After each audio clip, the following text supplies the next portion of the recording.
সূর্য এবার অতীত, এক ধাক্কায় পাল্টে গিয়েছে সবকিছু। বড়সড় ডিপ নিচ্ছে ধারাবাহিক। আবার সূর্য দীপা আলাদা হতে চলেছে। এইবার দীপার জীবনে এন্ট্রি নেবে নতুন নায়ক।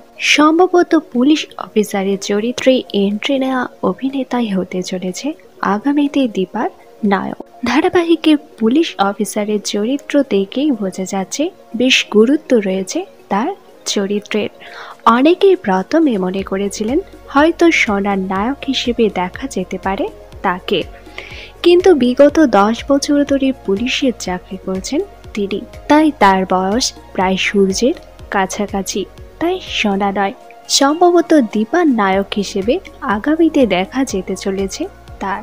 এর আগেও দীপার জীবনে অর্জুন সহ এসেছিল একাধিক নায়ক। এবারও দীপার নায়ক হিসেবে সম্ভবত দেখা যেতে চলেছে তাকে, যার সহায়তায় আগামীতে দীপা নিজেকে সুদক্ষ বিজনেস ওম্যান হিসেবে প্রতিষ্ঠিত করবে। আগামীতে দীপার এই নতুন নায়কের জন্য আপনাদের কি বক্তব্য তা নিচে কমেন্ট করে জানান।